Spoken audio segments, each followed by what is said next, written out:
Alright, so as expected, it's a BMW. And it's already broken. 1 month in. Unsurprised. But we got parts to fix it. So they're the N55 charge pipes. Those explode on all N55 motors. So it's time to replace them. We're going to replace them anyways because we're going to tune the car. But it's going to be a little earlier than we wanted to. So, alright, let's get to it.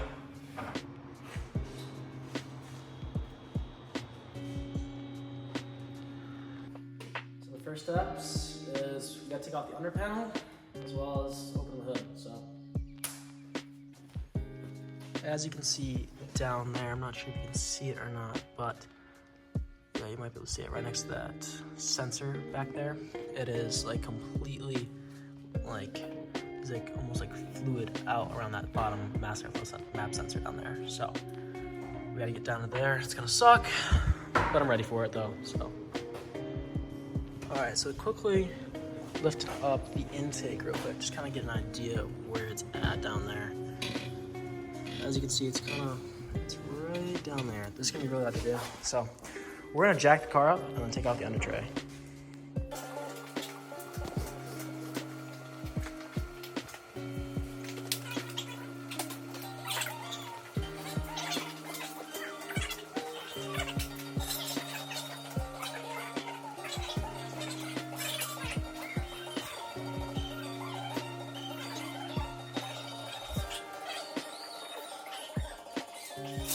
All right, we finally got it jacked up.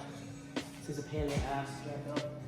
So we're taking off the under tray now. There's 21 little tiny bolts so you can reach the bottom of the intercooler. So we're gonna do that now. All right, so we took off the under tray, and as you can see right over here, you can see the bottom of the intercooler right there. Right, so we need to pop that clip off so we can maneuver this out of here. So it should be quick and easy. I'm really hoping that I don't have to drop the intercooler. That's my main goal. I don't really want to do that. So, all right, let's continue on.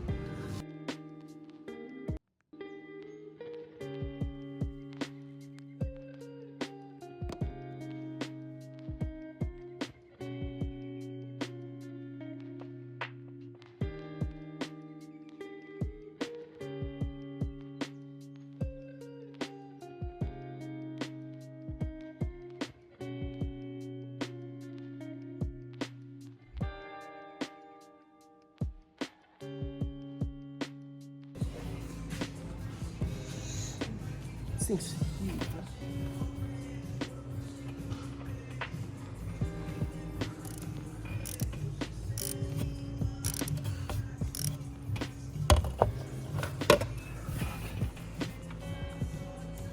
Do you want me to keep filming this?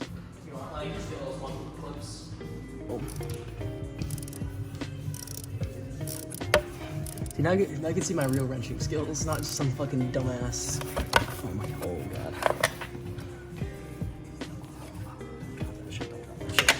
You drop that.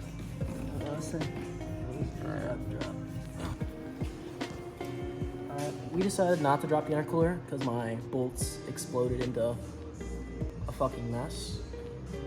So now we managed to get it unclipped, and we're gonna work on forcing it up to the top of the engine bay, hopefully. We should be able to get this to come through soon. So get it out. All right. I don't fuck with charge pipes, but you know, my friend Milwaukee Fuel Sawzall does, and that's how we got it out. I probably would not recommend this method if you want to keep your shit, but all right, now time for the actual install.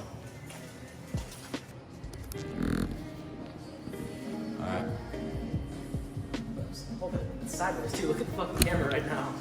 Oh. Alright, for your new charge pipe, there's going to be this little O-ring right here. Make sure it's not in your stock intake already. If you bought an aftermarket charge pipe like this, it should come with one. You just gotta put it in, set it down inside that little lip right there, inside of the throttle body side. So it should just seat right in, just like that. And then you should be set to go to put that inside with that as well. See, just like that. And then take your map sensor, push it in, right, push it in, and then take your provided screws and screw that in. And then this is for manual cars. Manual cars, block this off. Automatic cars, start the vacuum. Make sure you connect that to the vacuum hose inside the car. So updates, it's been 3.5, almost 4 hours, and the charge pipes are in. Not really. So they have a large boost leak. I can't get the C-clips to mount into the throttle body and the intercooler. So I'm gonna take it to my BMW friend who's a mechanic for him. He hopefully will help me if I ask him nicely. Hopefully we should be able to get those to seat nicely. Because I kind of need help with that. But they don't fit very good. These Arm Motorsport ones, I don't know if I'm doing it wrong. I'll find out once I get them permanently installed. But hopefully we should get them in shortly, and like fully tight so we can get the boost. So we're about to go for a drive to see how it does with these leaky pipes, but we're not 100% sure on how well that's gonna go for us. So I'll come back to you guys once I get these fully installed. Alright, it's been around a month since the last clip you saw, and we finally got our charge pipes on. Like, it was a little bit more difficult than I thought it was going to be, but I have a few tips and tricks that will honestly help you get them back on, or get them on in the first place, in my case. And so I'm going to show you what we did and what mistakes we made while first installing them.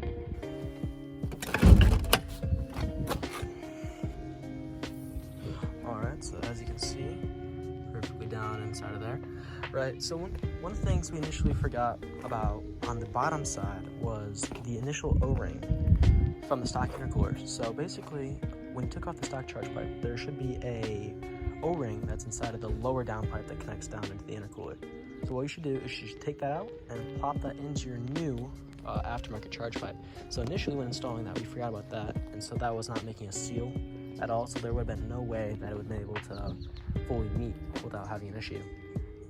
As well as the second thing I didn't know about is, and something that's really helpful for installation, is using transmission grease on your throttle body and inside of your aftermarket charge pipe will allow it to slide together easier, right?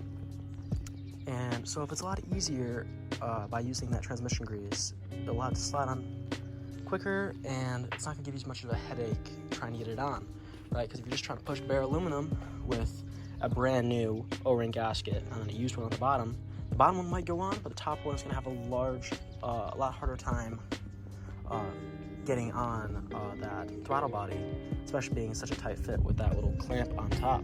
So one of the things you should do is definitely loop up both sides on the intercooler and as well on the throttle body, inside and outside of both mating surfaces.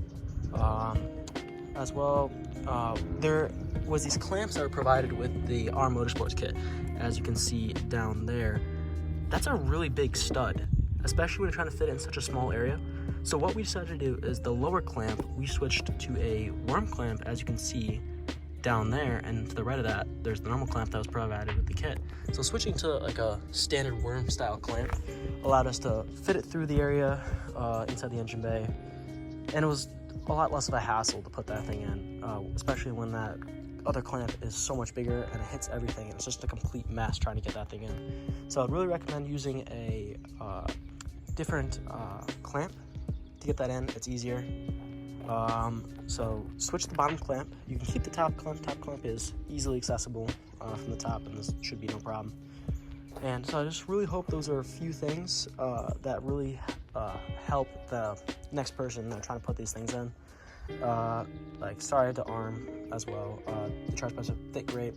It was just kind of a user issue. as well and installation. So I just really recommend those things when you're trying to get your aftermarket charge pipes to fit on your N55. I'd really recommend just a few of these tips just when you're putting on your aftermarket charge pipes, and I really hope that helps somebody out at home who's maybe struggling in the garage currently, as I was when I filmed those last clips.